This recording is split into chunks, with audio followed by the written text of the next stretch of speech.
We are just weeks away from the Socceroos' next big test ahead of this year's FIFA World Cup. They'll take on Cameroon in Sydney and Curaçao in Melbourne, but will do so with several recognised strike options struggling with injury. So, could there be a left field solution to this problem? Robbie Slater is with me as always. Robbie, there's a 25-year-old playing for Hibernian in Scotland right now. His name's Ante Suto, and he's scored 3 in 5 games. Now, previously unknown to Australian football fans, now he's scored 3 in 5. He's Croatian but qualifies for Australia through his father. And we know there's been contact from Football Australia. So, do you think we'll be seeing him in March, given options seem a little limited right now? Yeah, and sadly, that just sums up Australian football at the moment. We're, already last World Cup, the last cycle, we recruited players that had never lived in this country. The Boyles, the Sutas, just to mention that. He's another one on the radar, and we've had the Volpato search, and of course we've got Circati, and this is the reality of our football at the moment: is that we're forever and eternally looking for options in other parts of the world. With and it's not a criticism. I'm certainly not criticising the boy or even Football Australia. It's just the reality of where we are. Yeah, he's got to come on the radar. Popovic would be looking at all different options, and certainly he looks like one. The form we're talking about, and I put Moture, who's had a wonderful start at Norwich, in the same boat. There's still fleeting moments in what you need in the duration of a career. Yeah. And that's not a criticism either. It's just reality that they're at the starting blocks of something potentially big. And of course, you've got to follow it. But Volpato is a good example.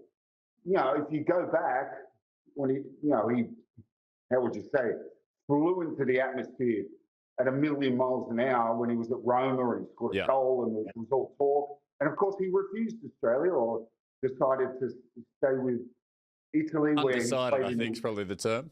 Yeah, undecided, yeah. So, but he was playing in the youth teams, which doesn't count you out of the senior national team. But now his stars dropped a little bit. He was sold to Sassuolo, and there's not that demand now. In fact, we're questioning, should we be chasing him? It should really be up to him to knock on our door. Look, I don't know. I'm just saying it's the reality of where we're at. Yeah, well, I think the Volpato one's interesting because there were reports, and we don't know how true they are, but they're in the Italian media that the Socceroos coaching staff was in Sassuolo to talk to Christian Volpato. But I think there's probably 6, 7 players in front of him in his position right now. Well, that's it. And, but it's smart to keep in contact. Yeah.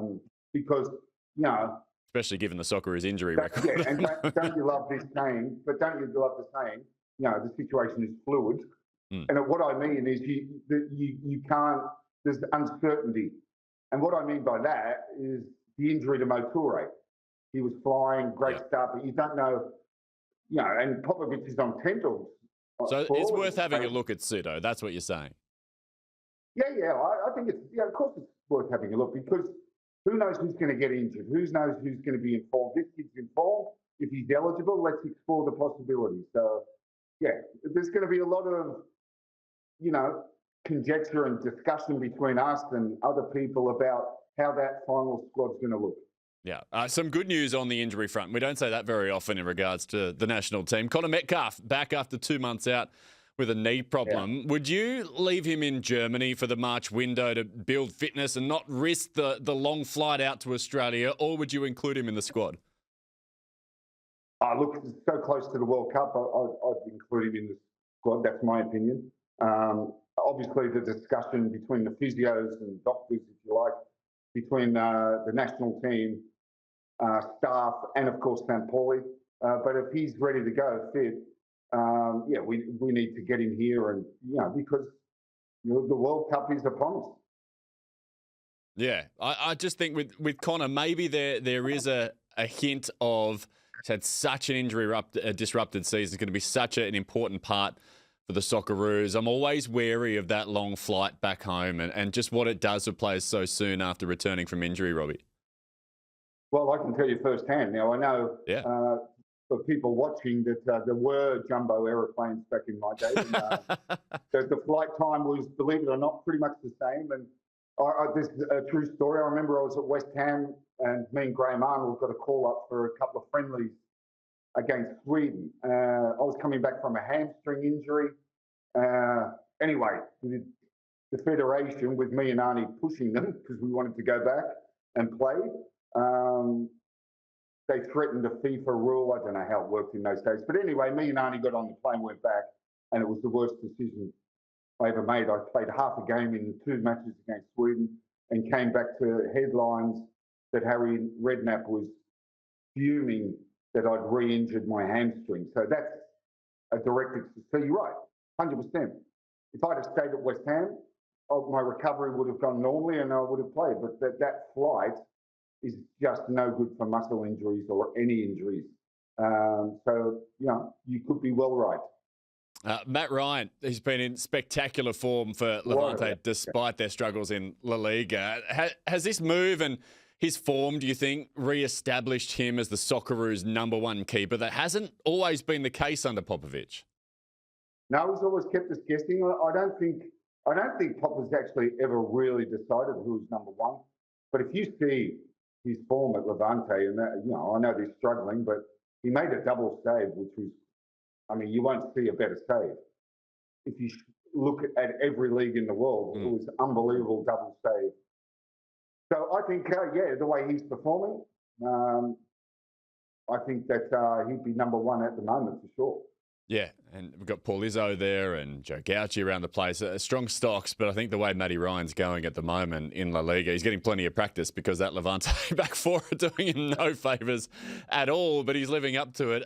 Let's talk about the young midfielder Alex Robertson. Scored again for Cardiff in League One. Now, talking of eligibilities like we were before, he's eligible for England, Scotland, Peru and Australia. So he's got 2 Socceroos caps to his name, isn't officially tied to Australia yet because they were friendlies. Now he's finally declared openly that he wants to be a Socceroo after that was a little bit uncertain before the statement that we heard from him in the last couple of days in the British press. So where do you think he's at in the midfield pecking order? Wow. Like everywhere, we got players undecided, now deciding. It's extraordinary how this national team has become over the last few years. But I guess, that's what you get when you don't really have standouts. You just got all these kind of players doing good things. And Alex is doing good things. He's from good stock. He's finally made a decision. That's great. And now it's up to Popovic. But, he's playing at Cardiff at the moment. And, you look around the midfielders, you've got Aidan O'Neill, even people like Yazbek, Connor Metcalf coming back, and of course the ones we already know about, Jackson Irvine, etc. So, it depends on where you place him in the system. What do you think of him as a playmaker, as in a number 10, or someone that sits inside? In a formation that we know Popovic is going to play 5 at the back, so it limits the midfield spaces. So yeah, true. It's another question mark in what we are looking ahead, and with these 2 games coming up, we'll find out a lot more. Yeah. Do you think, just before we move on, do you think that March is going to be experimental? And I know we've spoken a little bit about this before, and it depends on the stock he has available, but do you think March is going to be experimental or closer to what Popovic would like as his World Cup squad? I think it'll be a bit of both. Yeah. I think there'll be, the core of what the squad is going to look like, and then experiments. He has to have experiments. We're talking about the guy from Hibernian. We're talking about, other players, even Volpato. Where does that end up? Now we've got Alex Robertson. So there's got to be experiments there. And, it's not only about how you play and your form, which has a lot to do with it, but it's also, do you fit into the culture of what Popovic wants to see inside a camp? Because don't forget, the World Cup's long. So all the players are together for the duration. So, I'm not saying there is, but what you don't want in a camp like that is a bad egg. Yeah, there's only so much PlayStation you can play. You've got to interact, right? Yeah, exactly. And when I mean a bad egg, I'm not saying, someone's, rotten, but I'm just saying if someone doesn't fit into that culture, then it's a long camp. All right, the Matildas, let's talk about them. They started their Asian Cup campaign with a 1-0 win over the Philippines on Sunday night in Perth. What did you make of it, and what signs did you see that might point to what they can or conversely can't achieve at this tournament? Well, it was fairly average performance. I think everybody knows that. They had a lot of position. I mean, Philippines literally parked the bus. Sam Kerr got a goal, which makes a great story, of course. But yeah, it was average, and they lacked cutting edge. The wide plays really didn't have little. They had little impact. There was a lot of passing, a lot of possession, but not that many chances, and really not that many shots. So a lot to improve on. But there is a theory in a tournament, Luke, and you know it very well, that you don't want to start too good. So this goes to that theory where it's a slow start. South Korea proved last night against Iran that they will be tougher opposition. Yeah, they beat Iran 3-0, of course. But they certainly need more from the likes of Hayley Razzo, Caitlin Ford, and maybe more in that midfield mix. Mary Fowler played 15 minutes, so you would think she's going to get more minutes. And I see Mary as a real key going forward into the latter stage of this tournament. Yep, they gave her the ball, which was the key, and we've spoken about over and over. If Mary presents for the ball, you give her the ball. That's exactly what happened. Robbie, as always, really do appreciate your time. We'll speak again soon. Good on you, Luke. Cheers, mate. Thanks.